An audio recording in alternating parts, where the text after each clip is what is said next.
Donnez-moi 30 minutes, et je vais effacer votre habitude de procrastination. Je ne cherche pas la permission, j'émets un avertissement.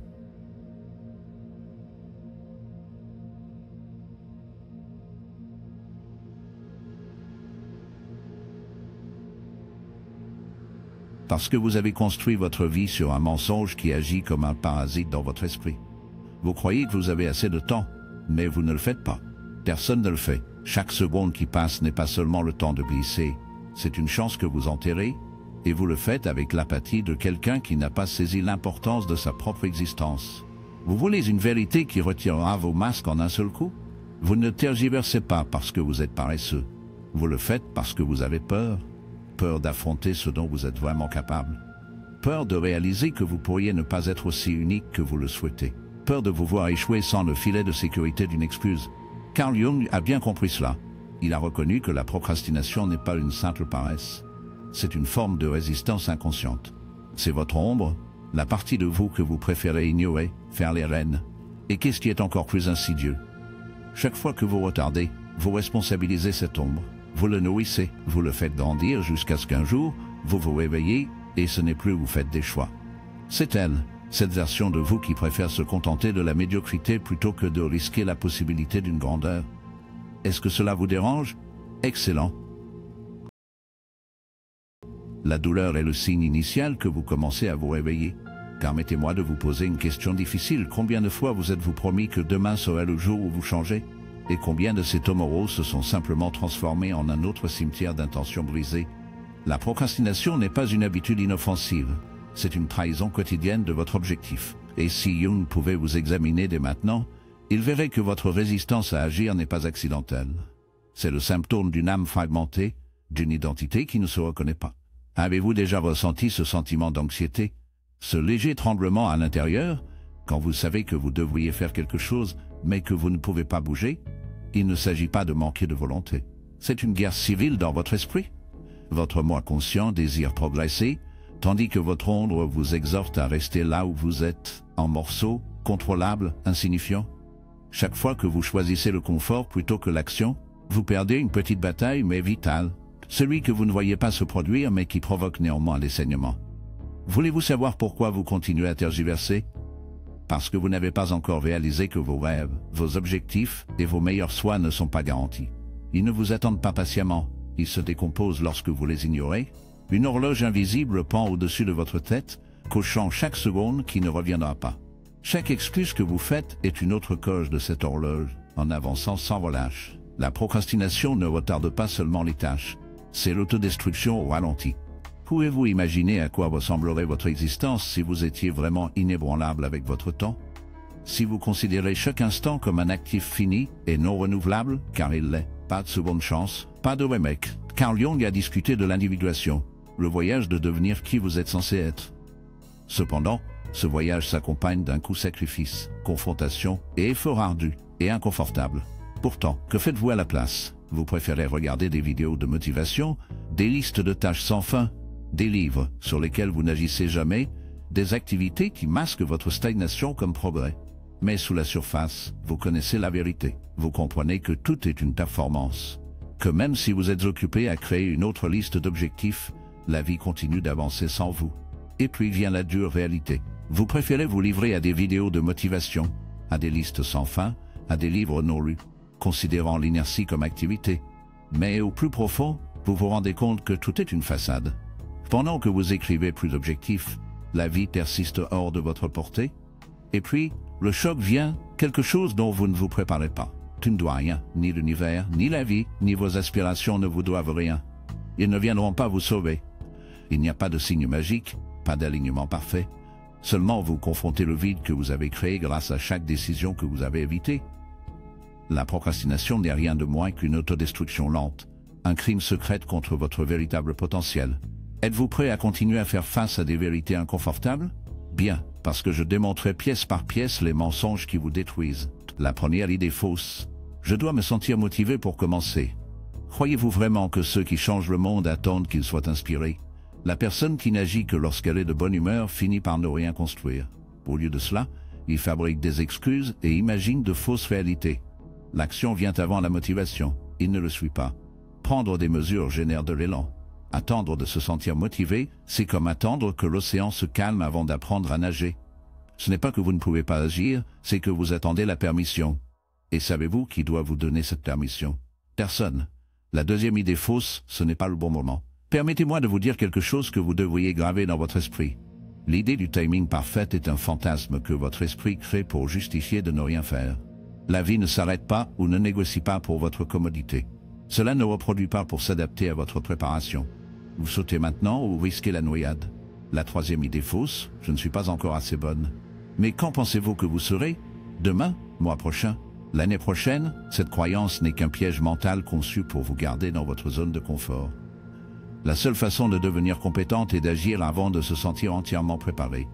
Les progrès ne viennent pas avant l'action. Il en résulte. Savez-vous quel est le vrai problème? Ce n'est pas que vous ne puissiez pas faire les choses. C'est que vous avez peur d'être médiocre sur votre chemin pour devenir excellent. Vous préférez ne jamais commencer à faire face à l'embarras d'être un novice. Pendant ce temps, la vie continue d'avancer. D'autres moins doués que vous, moins préparés, moins intelligents, continuent d'avancer parce qu'ils ne sont pas piégés par leurs propres normes de perfection. Maintenant, je veux vous emmener encore plus profondément dans cette douleur. Voulez-vous découvrir la véritable racine de votre procrastination? La véritable origine du poison qui coule dans vos veines. Chaque fois que vous décidez de retarder, c'est la peur de faire face à votre ombre. Cette partie de vous qui sait secrètement, peu importe à quel point vous essayez dur, que vous pourriez échouer. Et si vos efforts ne suffisaient pas? Et si vous donnez tout? Et que vous veniez encore? Préférez-vous ne pas essayer du tout? De cette façon, vous pouvez vous accrocher à l'illusion réconfortante que si seulement vous aviez vraiment essayé, vous auriez réussi. Il est plus facile de vivre avec une notion romantique, peut-être que de faire face à la dure réalité de la j'ai essayé et échoué, ouais. Mais voici ce que vous devez entendre. Carl Jung pourrait le chuchoter s'il le pouvait. Le vrai tourment n'est pas court.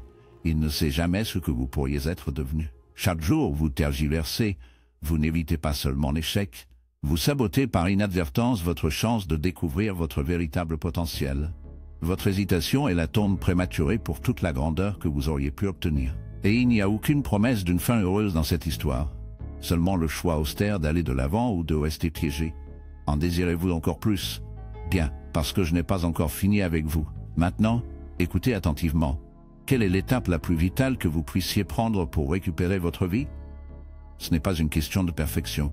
Il s'agit d'avoir le courage d'essayer. Le succès ne concerne pas uniquement la possession de talent.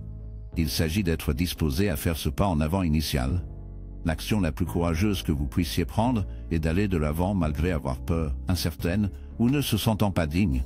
La réalité est que vous ne vous sentirez probablement jamais complètement suffisamment capable. Et c'est parfaitement correct. L'accent n'est pas suffisant sur le sentiment. Il est de toute façon à ossature de sauter. N'oubliez pas que le saut ne concerne pas la perfection. Il s'agit de démontrer la bravoure. Ce n'est pas une question de talent. Il s'agit de la volonté de commencer.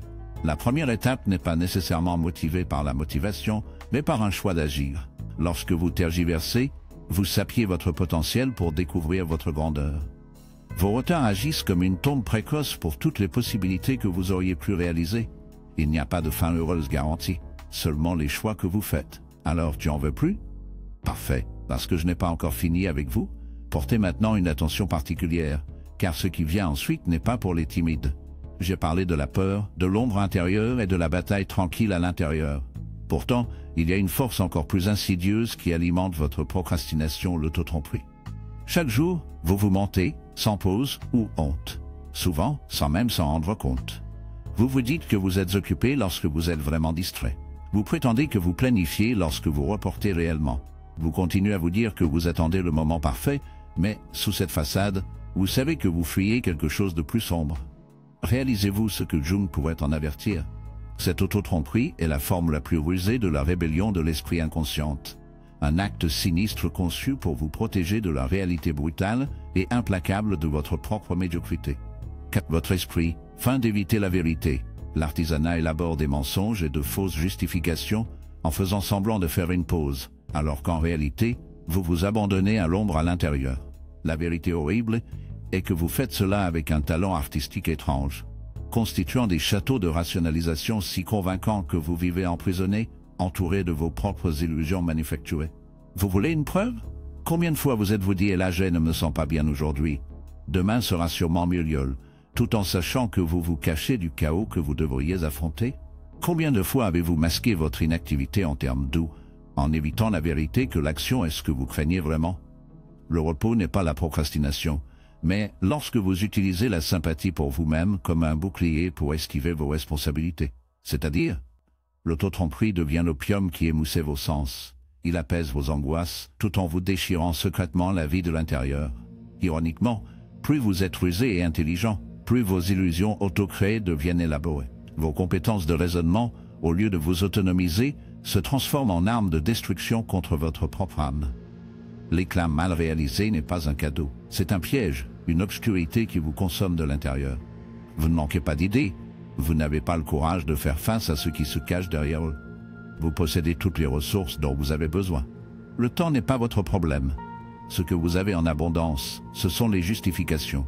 Chaque excuse que vous faites pour éviter d'agir ajoute une autre pierre à la tombe de votre potentiel. Aimeriez-vous entendre une vérité encore plus inconfortable? Personne ne vient vous sauver de cette prison auto-imposée. Personne ne va démanteler les mensonges que vous avez construits autour de vous.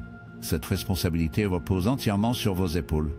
Et ce sera un processus difficile et brutal, sans permis dans son honnêteté. Vous devrez affronter la version de vous-même que vous préférez ignorer. Vous devrez décoller les couches de justification que vous avez accumulées au fil des ans. Des couches qui semblent comme une armure, mais qui sont en fait des chaînes. La procrastination n'est pas votre véritable adversaire. Vous êtes cette partie de vous qui préfère le confort de l'autotromperie sur la vulnérabilité de l'authenticité. Et je dois vous dire quelque chose qui pourrait vous bouleverser au fond. Vous aimez réellement la procrastination. Non pas parce que ça fait du bien, mais parce qu'il vous protège de la perspective terrifiante d'un réel effort. Pendant que vous retardez, vous évitez de faire face à la peur de l'échec. Pendant ces moments de retard, vous vous voyez toujours comme quelqu'un avec un potentiel, une promesse, pas encore une réalité.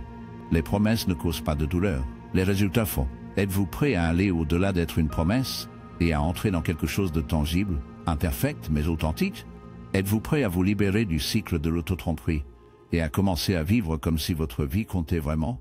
Parce que je vous avertisse, une fois que vous vous engagez à devenir plus qu'une simple promesse, c'est à ce moment que le vrai changement commence. Êtes-vous prêt à abandonner vos promesses fragiles et à devenir quelque chose de sombre, tangible, brut et indéniablement réel? Êtes-vous prêt à briser l'illusion de la sécurité et à adopter une vie qui vous casse vraiment? Parce que je vous avertisse, une fois que l'obscurité révèle sa vérité, il n'y a pas de retour en arrière. Une fois que vous voyez que chaque excuse est une trahison de votre propre âme, chaque instant d'hésitation devient un spectre implacable hantant votre conscience. Et tu sais quoi? Cette obsédante est vitale. C'est le signe qu'un réveil sinistre est en cours. Le vrai danger n'est pas de ressentir de la peur ou de l'inconfort, c'est de devenir complaisant pendant que votre obscurité intérieure se déchaîne et meurt. Et si je vous disais que la souffrance est le péage payé pour la vraie transformation? Et si je vous disais que seuls ceux qui étaient prêts à traverser les ombres, à l'enlacement, à saigner, à perdre, peuvent atteindre quelque chose de vraiment profond? On l'a compris, la transformation n'est jamais douce. C'est le nettoyage brutal du moi superficiel pour dénicher le noyau sombre et authentique. Et la procrastination, mon ami, est la résistance à cette mort nécessaire. Chaque retard murmure. Yéga, gardez cette coquille brisée plutôt que face à l'agonie de la renaissance. Yo, vous êtes-vous déjà demandé pourquoi un changement profond est souvent masqué de douleur? Ce n'est pas une coïncidence. La douleur est la dissolution du faux soi. Et si vous refusez de le supporter, vous ne goûterez jamais la liberté de votre véritable moi démasqué. Voulez-vous vous accrocher à une existence à moitié vécue? Voulez-vous rester rien de plus qu'une ombre de ce que vous pourriez devenir? Souhaitez-vous vraiment affronter la tempête implacable dans votre âme, pour émerger à jamais? Ou êtes-vous content de vous noyer dans l'obscurité de votre propre hésitation? Ce n'est pas un simple plaidoyer pour la motivation éphémère, c'est un avertissement. Chaque jour vous reportez-vous, chaque moment où vous vous retirez dans la complaisance n'est pas neutre, c'est un pas plus profondément dans l'abîme. Le temps s'échappe comme une ombre obsédante, inflexible, impitoyable, se moquant silencieusement de votre inaction. Alors que le doute vous ronge, alors que vous fabriquez des raisons de retarder, la marche incessante du temps se poursuit froide, indifférente, invaincue. Un jour, Vous vous retournerez en arrière et ne trouverez qu'un paysage stérile parsemé d'opportunités abandonnées, des ombres de ce qui aurait pu être. Le blâme sera dénué de sens. Pas de patron, pas de famille, pas de temps. Aucune humeur éphémère ne portera votre culpabilité. Ce sera votre propre condamnation, votre cicatrice de honte gravée dans votre conscience. Le vrai visage de la procrastination n'est pas des pauses reposantes ni une planification minutieuse. C'est la peur, masquée comme un réconfort. C'est la médiocrité masquée de patience. C'est une mort lente et rampante, cachée derrière la façade de la prudence. Et la vérité la plus sombre, vous êtes l'architecte de votre propre décomposition. Vous êtes protégé de mensonges, camouré dans la chaleur de l'auto-tromperie, mais ce bouclier a été déchiré. Maintenant, vous êtes exposé devant la froide vérité de ce que vous évitez. Le choix est le vôtre. Allez-vous continuer à mentir à vous-même, ou allez-vous affronter l'abîme et saisir vos chances éphémères de grandeur avant qu'elles ne soient perdues pour toujours? Allez-vous vous lever maintenant, toujours trembler, toujours saigner, et commencer à construire la vie que vous vous devez? La procrastination vous persuade de croire que demain sera plus facile, mais en réalité, demain sera encore pire. Demain, vous serez plus faible, plus redevable à vous-même, plus piégé par cette identité que vous méprisez, mais hésitez à changer. N'attendez pas le sauvetage, ne comptez pas sur un miracle, ne vous attendez pas à ce que le jour où l'action soit simple. Ce jour n'arrivera jamais. Agissez maintenant, agissez des mesures brisées. Agir effrayé, prenez des mesures sans garantie. Parce que l'alternative est lente, silencieuse et irréversible de devenir un fantôme. Vous ne l'aimez pas, mais vous n'avez pas le courage de changer. N'attendez pas le sauvetage, ne comptez pas sur un miracle. N'espérez pas pour le jour où agir est sans effort. Ce jour ne viendra pas. Agissez maintenant, agissez des mesures brisées. Agir effrayé, prenez des mesures sans garantie. Parce que l'alternative est lente, silencieuse et finale, s'estompant dans un fantôme de ce que vous auriez pu devenir. Et croyez-moi, il n'y a pas de cauchemar plus douloureux que ça. Maintenant que vous confrontez votre vérité brute, discutons quelque chose qui a fonctionné tranquillement jusqu'à présent, votre identité narrative. Vous n'êtes pas seulement ce que vous faites, surtout, vous êtes les histoires que vous vous racontez sur qui vous êtes. Cette voix intérieure, qui a fait de façon doucement, de manière persistante, vous rappelant chaque jour qui vous êtes censé être. Le problème réside dans ceci, vous répétez la même histoire médiocre depuis trop longtemps. Je suis quelqu'un qui a besoin de plus de temps. Je suis une personne qui travaille sous pression. J'ai toujours été un peu paresseux. Je ne peux pas changer maintenant. Je suis simplement et indéniablement de cette façon. Commencer est si impossible, le voyez-vous. Ce ne sont pas de simples pensées. Ce sont des malédictions auto-infligées, des mantras toxiques que vous avez autorisés à définir votre existence même. Carl Jung pourrait comprendre cela plus profondément que quiconque. Ces histoires ne sont pas des accidents. Ce sont des mécanismes de défense, des constructions mentales fabriquées pour vous protéger de la douleur de la transformation. Ce sont les barres d'or qui vous enchaînent dans une prison de votre propre fabrication. Chaque fois que vous vous accrochez à ces récits, vous renforcez les murs qui vous limitent. L'ironie cruelle est que, en dessous de tout cela, vous aimez ces histoires, pas parce qu'elles apportent de la joie, mais parce qu'elles offrent un faux sentiment de sécurité. Ils vous donnent une raison d'éviter de faire face à la terreur du changement. Votre identité, enveloppée dans ces histoires, est la colle qui maintient la procrastination en vie. Vous ne tardez pas parce que vous manquez de direction, vous retardez parce que vous avez ancré votre sens de soi à celui qui attend, le planificateur, le non prêt. Changer serait plus que d'agir différemment. Cela signifierait détruire la version de vous-même que vous avez nourrie au fil des ans, trahissant le personnage que vous avez décrit tout ce temps. Comprenez-vous à quel point c'est profond? La procrastination n'est pas simplement une erreur de planification, c'est une tragédie existentielle, un conflit déchirant entre qui vous êtes et qui vous pourriez devenir. Et dans cette lutte, la peur gagne souvent, mais pas aujourd'hui. Aujourd'hui, je vais vous montrer comment vous libérer de ce sort. Tout d'abord, réalisez ceci, vos pensées ne sont pas des commandements. Ce n'est pas parce qu'une pensée vous vient à l'esprit qu'elle est exacte, ou que vous devez la suivre. Cette voix intérieure qui vous dit que vous n'êtes pas capable, non préparé, ou que vous devez attendre, c'est simplement le reflet de votre ombre, pas un oracle sage. L'esprit humain excelle à créer des raisons pour éviter ce qu'il craint. Croyez-vous que vous êtes rebelle parce que vous tergiversez? En réalité, vous n'êtes pas un rebelle, vous êtes un esclave, un serviteur dévoué à vos histoires intérieures et à la voix qui vous maintient confiné. Véritable rébellion? Cela se produit lorsque vous agissez malgré vos peurs. Faites exactement ce que votre esprit essaie d'empêcher. Chaque fois que vous surmontez cette voie, chaque fois que vous avancez malgré la peur, vous remodelez votre identité. Vous déclarez « Je ne suis pas qui j'étais. Je ne suis pas mes excuses. je ne suis pas mes peurs. Une transformation authentique ne consiste pas à atteindre les objectifs. Il s'agit de devenir quelqu'un qui refuse de négocier avec ses propres limites. Vous voulez entendre une vérité difficile? Votre cerveau n'est pas câblé pour vous rendre heureux, il est conçu pour vous garder en sécurité. Et à votre cerveau primitif, la sécurité signifie rester la même.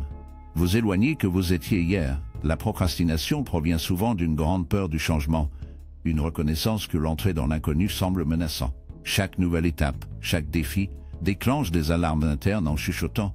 Restez ici, restez avec ce que vous savez, restez en sécurité.